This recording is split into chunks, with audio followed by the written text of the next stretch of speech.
All right, second grade, we're going to go ahead and have a little bit of science time today. So we're going to start and be on page 87. Today, we're going to continue to talk about our planet. Now, while we talk about that, one of the things that I have is a fun little song that I also included that you can listen to later, but I want you to hear it right now. So go ahead and listen to the... Oh. We're gonna make a list from biggest to small. They are Asia, Africa, North and South America, Antarctica, Europe, and finally Australia. Asia, Africa, North and South America, Antarctica, Europe, and finally Australia.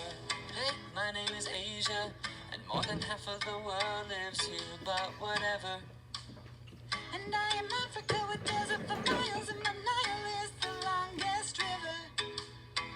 North America, start down in Panama, wide open spaces all the way to Canada. I'm South America with animals galore, where the rainforest grows, cause the rain really pours. I'm Antarctica, and I'm totally ours. And I'm Europe, you're welcome, for the pasta, pizza, waffles, and fries. I am Australia, some call me Oceania. I got a lot of islands, too many to explain to ya. We are Asia, Africa, North and South America, Antarctica, Europe, and finally Australia.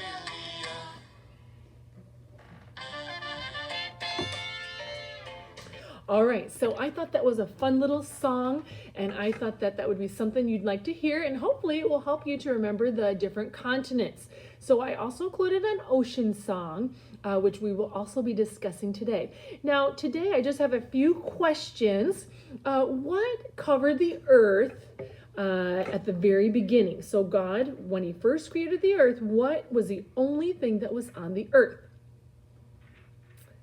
Did you say water? That's right, there was only water. And then God, he added dry land. Now, in order for there to be dry land, there were certain things when people came that they needed to have in order to live. So what things can you think of that we would need to live? We need air. We need water. We need food. We obviously need food, and we do need shelter. It would not be beneficial to us if we did not have shelter. So those are all the things that God made sure that we would need in order to survive here on the earth. Now, I have something that represents the earth. So this is what we would call, do you know what this is called? This is called a globe. I have it upside down. All right, so this is actually where we live on the globe. This is North America. And if I can get we are the tiniest little speck right here. No, I don't know if you can see that, but we're a tiny little square on this whole entire world. Now, there are different parts of our globe. Of course, we've talked about this line here. We've said that this line is imaginary, which means you can't see it. And the closer you are to the imaginary line, the temperature is it's very hot. That's right. Now, we live on the top part of this globe, or our Earth, we call it the planet, and any top part of the planet is called the northern hemisphere. So this is all the northern hemisphere. So in the United States, we live in the northern hemisphere. The bottom part is called the southern hemisphere. Now, if you notice from the equator, we're all the way up here. Okay, so we're all the way up there. I'm trying to get the glare off, okay? Now, that's pretty far from the equator. So will it always be hot where we live? It will not always be hot where we live. So as you can see, sometimes it's cold. We're right now in our colder season. It's spring, so it's starting to get cold, warmer, but it's still cold. So we had the hot and cold. Now, the further down you live, like if you were perchance to live in Florida, Florida is it's getting a little bit closer. So in Florida, the temperatures would be warmer than where we live. Now, of course, if you live here, this is the top part of South America. If you live in the top part of South America or the bottom part of South America, the temperature would always be hot. It would always be hot. Now, when this part of our planet faces the sun, it's usually pretty warm. That would be our summerish times.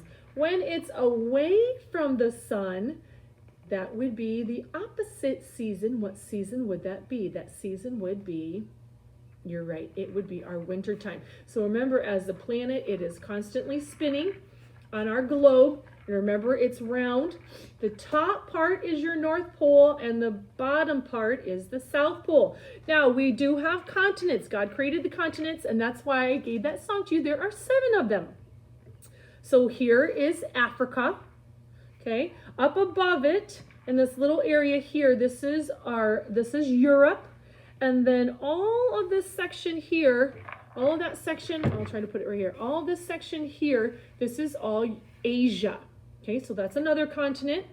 You have South America, and of course, right up above it is our continent, North America.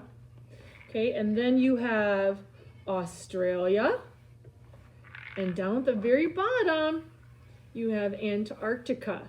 So you have your 7. So 1, 2, 3 is your Asia, 4 is Europe, 5 is Africa, 6 South America, and 7 North America. So hopefully you can start to memorize that. That song will help you memorize, and it will even show where it is. So if you ever look at a globe, the globe shows exactly where we live. Now at the time, a long time ago, people thought that the earth they thought it was flat. And so they were afraid to really go anywhere other than right around where they could see land. But thankfully, there are adventurers, and we've talked about that. They took a risk and they did something different. And so that made it possible for us to be where we live today. Now on our page today, on page 87, if you have your book, you can go ahead and look with me. I'm going to read and then we're going to talk about it. It says, you've been learning that each living thing needs a place to live. Living things live in places all over the earth. On the first day of creation, God created the earth. He covered it with water. Then God caused dry land to appear. He made the earth both land and seas. Sadly, because of sin, sometimes the earth is dangerous. Learning about the land and sea can help us live safely and keep others safe. Now, in your picture today, what's that a picture of? That is a picture of a volcano. Now, would it be very safe to live on a volcano or near a volcano? Not really, because at some point in time, volcanoes, they erupt. So we need to know where to find good places to live and where it is safe. So some people do actually live near volcanoes, but usually they're dormant, which means that they have not erupted in years. And some have lived where they have erupted. So it would be a risk you would take. Now, where we live in the United States, in Connecticut, there's not a volcano here that I've heard of. Sometimes volcanoes are underwater in the ocean. Now let's look at page 88. On this page, you will notice that would be our picture of the earth. Notice which area has more, what does the blue represent on that page? So we have more water on the earth than we do have land. In fact, if you look at your little diagram there at the bottom, the circle, it says that water pretty much covers mostly almost 3/4 of our planet. So 71% is water and only 29%, which is not very much, is land. It's just a little bit over 1/4 of it. Now, if you look here on the page, it says most of the earth is covered with water. Look at the graph and the map. Now the graph is what I just said, that circle down at the bottom. And then the map is right there on the right. And it has all of your continents there. It also includes the ocean. There are 4 oceans: Pacific Ocean, Atlantic, and that's the ocean that we actually live by. And that's the warmest ocean, one of the warmest oceans, because it's actually close to the equator. The Indian Ocean is very warm because that's also close to the equator. And then the Arctic Ocean. So those are your four oceans, which are the large bodies of water. And ocean is a little bit different than the drinking water that we drink. What makes the oceans different than regular drinking water? It has something in it. I personally don't like it. In fact, I don't even like to go in the ocean because of this. It has, did you say salt? Yes, it has salt in it. So usually if you go in and you get water in your mouth and you swallow it, it does not taste good. There's a lot of salt. You really shouldn't drink it if possible. But you know, when you come out of the ocean, your skin, it's really dry, but that also is from the salt.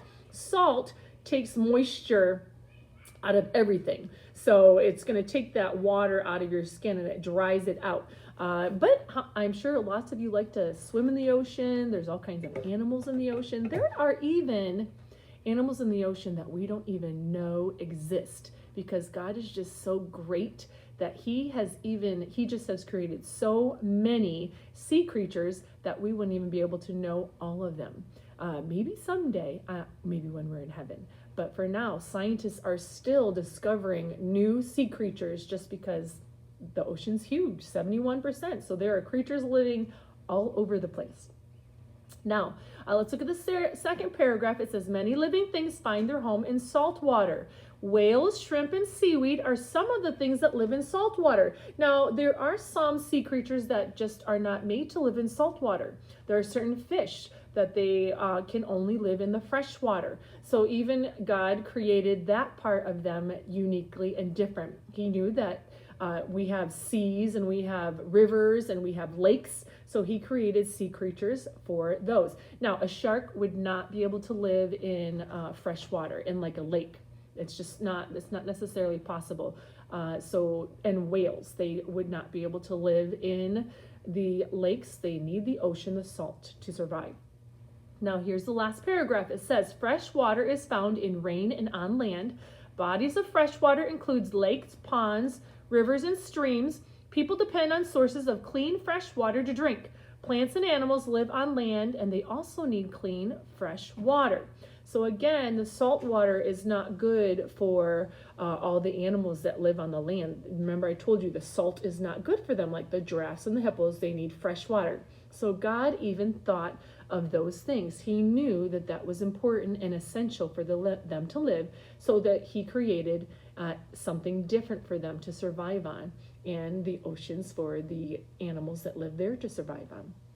Now, we are going to talk more about this next week. I'm so excited to start talking about our planet. It's one of my favorite things. We'll get a little bit more in depth, and we'll see what down in the middle of the earth, what it looks like.